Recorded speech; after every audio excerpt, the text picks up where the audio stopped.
Buenas noches ya a todas las personas que están en sus hogares viendo la transmisión de una sesión más de la Asamblea Legislativa en este último año legislativo que marca y tiñe la discusión con elementos adicionales como son el anuncio de los distintos candidatos a la presidencia, los distintos partidos políticos. Todo eso pues tiene su eco, tiene su reflejo en la Asamblea Legislativa, aún con no tanta intensidad en este momento, pero después de tantos años de estar en la Asamblea Legislativa se da cuenta uno que pues todo eso va a incidir en los meses venideros. Don Luis Fernando, la semana que recién acaba de terminar, precisamente el jueves, se aprobaron dos proyectos muy importantes, uno principalmente para el tema de regular los pleitos o los problemas en las barras de fútbol en los estadios y en todo evento deportivo, y un proyecto para dotar de más recursos a las universidades públicas, un préstamo con un banco internacional por $200 millones. ¿Cuáles son las importancias de esos proyectos para esas comunidades, para el país en general? Bueno, tal vez iniciemos por el proyecto último que mencionó usted, el de los $200 millones del Banco Mundial para las universidades. Este es un proyecto muy importante, la verdad es que es un proyecto que viene en alguna medida a dar oxígeno a las universidades públicas en el tema de investigación, en el tema de mejoramiento de todo lo que es la capacidad de oferta que tienen las distintas universidades. Estuvieron los rectores de las universidades públicas acá haciendo su trabajo de convicción, de convencimiento, aquellos diputados que tenían algunas reservas, aclarando temas como por ejemplo el tema que planteó una parte del Consejo Universitario en una duda que tenían con respecto a la autonomía universitaria, de si realmente se violentaba la autonomía universitaria, con un aspecto que el proyecto de ley que plantea el proyecto de ley, y es que las universidades pues tienen que enviar un informe cada cierto periodo a la Comisión de Control de Ingreso y Gasto Público. Entonces se hicieron las aclaraciones del caso indicando que no hay violación de la autonomía universitaria, pero sí definitivamente es un oxígeno importante que tienen las universidades para poder abordar temas, por ejemplo, como el tema de la investigación.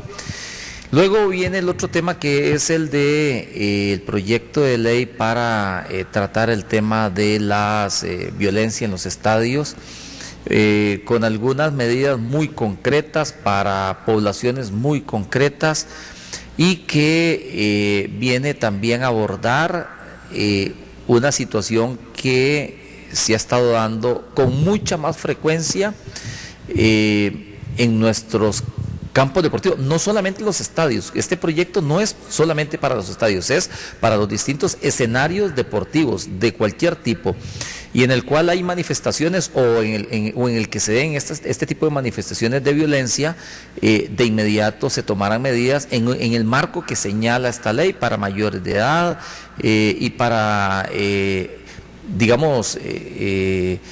espacios específicos o momentos específicos entre los distintos eventos deportivos que se den, horas antes, durante y horas posteriores a la celebración de la actividad deportiva. Esto es un avance importante que da la legislación costarricense, que lo está necesitando. Me parece que es importante enviar una señal a los aficionados, a todas las personas que van a los eventos deportivos, para decirles que ya iniciamos nosotros con una legislación que le pone control a la forma como se manifiestan y se expresan los aficionados o los participantes en estos eventos, y que traspasan la conducta normal y entran en espacios o en momentos o en conductas de violencia. Así que es un avance importante que tenemos nosotros en la legislación costarricense. Don Luis Fernando, usted ya cumplió el mes de estar en la presidencia de la Asamblea. ¿Cuáles son los logros y las expectativas en este último año? Y principalmente, ¿cómo está el tema de la agenda de consenso que por reglamento se dedican los primeros 15 proyectos de la agenda para ser tratados en el plenario legislativo, y se trabaja en eso con los jefes de fracción en estos primeros días después del 1 de mayo para ir trabajando en eso? ¿Cómo está el avance de eso? Bueno, tal vez voy a comentarle las dos observaciones que usted nos hace. La primera es cómo he analizado, cómo veo que ha transcurrido este primer mes legislativo. Bueno, pues ha sido un mes muy productivo, la verdad es que ha sido un mes muy productivo. Ya se traía una agenda acordada por los jefes de fracción, se venía con un grupo de proyectos que habían recibido primer debate y los abordamos ya en segundo debate, otro grupo de proyectos que los estamos abordando en primer debate. Ha habido disposición de los diputados y diputadas de avanzar en esta agenda, en la aprobación de proyectos de ley. Algunos de ellos están en la sala constitucional en consulta preceptiva, es decir, son aquellos proyectos que una vez que pasan el primer debate son enviados a la sala constitucional para que les dé una revisión en aspectos constitucionales y luego regresarán a la Asamblea Legislativa. La sala tiene un mes para pronunciarse con respecto a estas leyes o a estos proyectos de ley en proceso de convertirse en leyes. Por lo tanto, yo siento que ha sido un mes relativamente productivo, pero además un mes también tranquilo. En buena hora, tal vez que este nuevo año legislativo, pues hay un sentimiento, hay una disposición de los diputados a trabajar con tranquilidad. La agenda, la nueva agenda, una vez concluida esta agenda que venía del periodo anterior, ya la semana pasada solicitamos a los jefes de fracción, tal y como lo estipula el artículo 36 del reglamento de la Asamblea Legislativa, los jefes de fracción tienen que proponer a la presidencia del Congreso sus prioridades en cuanto a iniciativas de ley. Ahí se construye una agenda que será la que tendrá, digamos, prioridad en la discusión del Parlamento. ¿A qué acuerdo se llegó? Bueno, el reglamento establece que tiene que haber al menos una cantidad de 15 proyectos de ley. En esta oportunidad se acordó establecer un grupo de 21 proyectos de ley. 5 de ellos corresponden a la fracción del Partido Liberación Nacional y me parece que fueron 3 del Partido Acción Ciudadana, 3 del Partido Movimiento Libertario y después 2 proyectos de ley para el resto de las fracciones. Ese fue el acuerdo al que se llegó. ¿Qué orden van a tener estos proyectos de ley? Bueno, la fracción del Partido Liberación Nacional, por ser fracción mayoritaria, tiene 2 proyectos que van a encabezar la agenda. Posteriormente el Partido de Acción Ciudadana, y ahí por orden descendente de cantidad de diputados van a tener 1.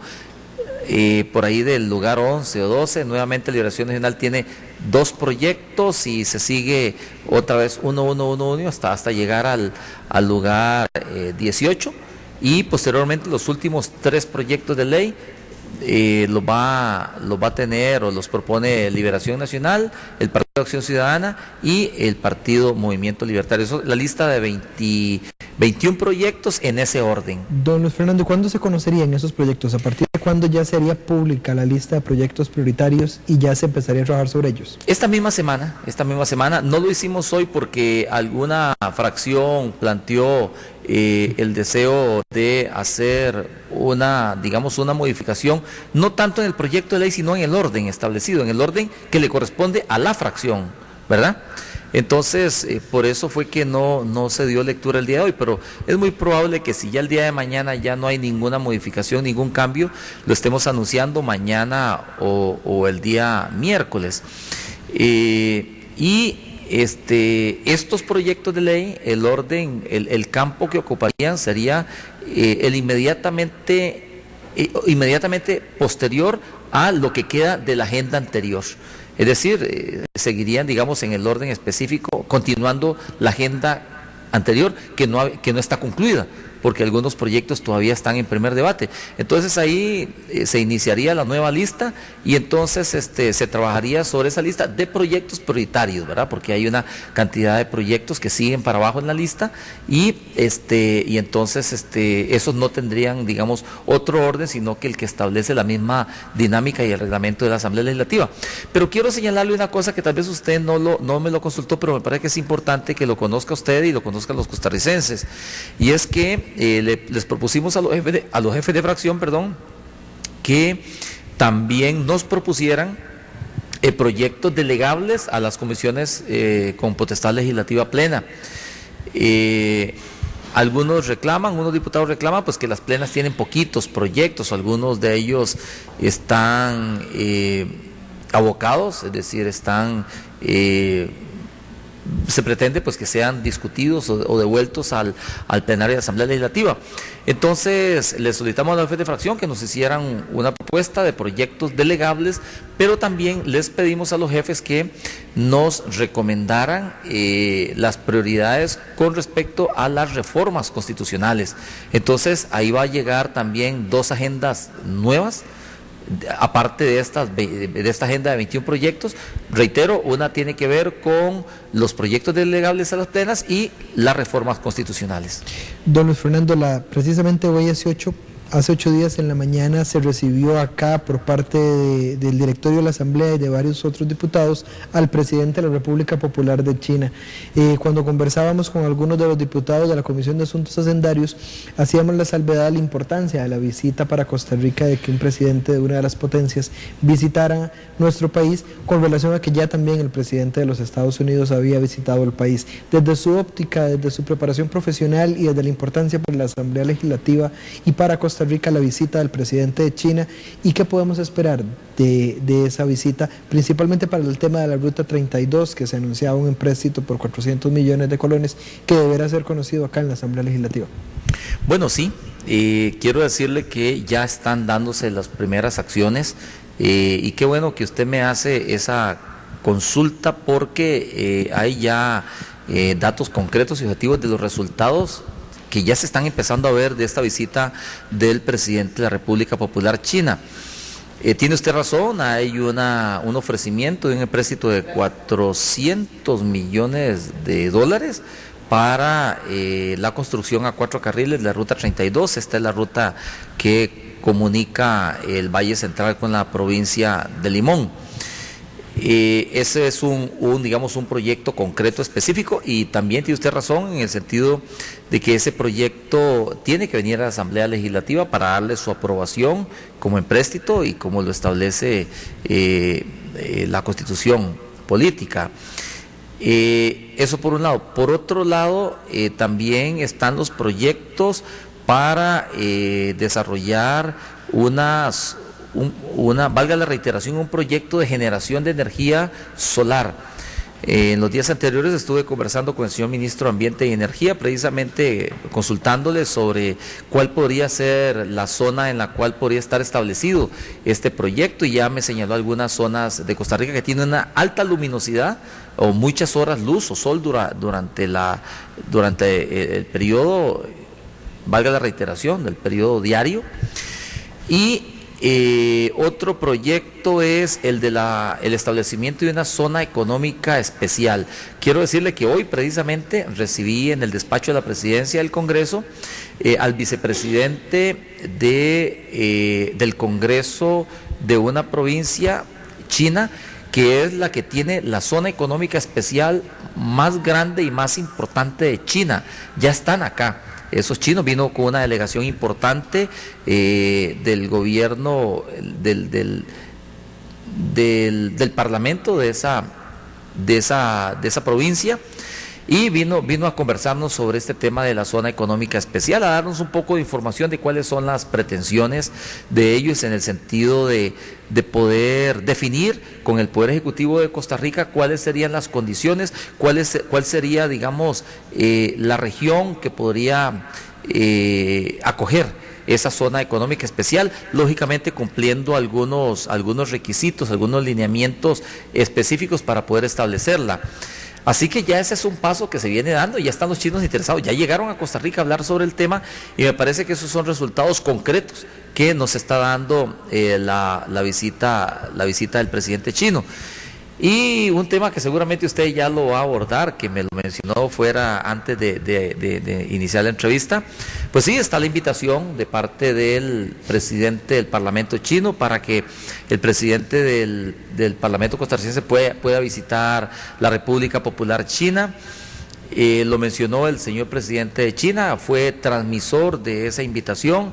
Nosotros estamos valorando esa invitación, hemos entrado en contacto con el embajador chino en Costa Rica y un poquito consultándole cuáles son, digamos, los pormenores, los detalles de esa visita. Estamos en eso, ellos están proponiendo que sea para la primera quincena del mes de julio, es decir, estamos a menos de un mes de esa invitación. Y pues estamos haciendo todas las valoraciones. Claro, aquí tenemos que ver cosas importantes. Se trata de una invitación de un presidente del Parlamento de la segunda potencia mundial en la parte comercial y en la parte del país que más poblado del mundo, un país socio importante para Costa Rica, y que una invitación como esa no tiene que verse en términos de una invitación para ir a conocer un país. Yo ya he estado 2 veces en China, me parece que es una invitación importante para estrechar, para fortalecer lazos de amistades, lazos comerciales, lazos culturales, lazos de cooperación. Y creo pues que eso es una invitación importante de atender. Estamos en la gestión, estamos en el trámite y pues esta misma semana estaremos definiendo ya detalles y pormenores de la posible visita del presidente del Parlamento costarricense al Parlamento chino, que pues también se ha extendido para que algún grupo de diputados pues también pueda acompañar al presidente a esta visita a la República Popular China. Don Luis Fernando, quizá para terminar, si nos comenta un poco cómo está el avance del proyecto de la construcción del nuevo edificio de la Asamblea Legislativa y cuál es hasta ahorita qué se ha podido avanzar de ese tema. Eso va viento en popa, avanzando a toda velocidad. En el directorio hemos designado al diputado Martín Monestel, al primer secretario, y a la diputada Elibeth Venegas para que ellos sean los voceros y sean, digamos, los delegados o los representantes de la Asamblea Legislativa y del directorio con el Banco de Costa Rica, que es el banco que ha asumido la constitución del fideicomiso para la construcción de esta obra. Ha habido reuniones semanales con el banco y se está en el proceso ya de finiquitar lo que es la contratación de los planos del nuevo edificio y avanzando también en aspectos como es darle solución algunos, digamos, impedimentos o algunos requisitos o algunos trámites, como es el tema de patrimonial, ¿verdad? Del tema sí, patrimonial, más bien de patrimonio, ¿cómo lo puedo mencionar? De declaratoria de patrimonio de algunas partes de la Asamblea Legislativa, del edificio de la Asamblea Legislativa, y cómo se puede abordar este tema para que no sea un obstáculo para la construcción del nuevo edificio. Ahí hemos estado informando al directorio, a los jefes de fracción, sobre el avance de este proyecto, pero esperamos que antes de irnos poder poner la primera piedra y que ya estén los cimientos de este nuevo edificio, que creo que Costa Rica lo merece, que este Parlamento lo merece y que nosotros no podemos ya continuar en edificios tan viejos con tantas deficiencias.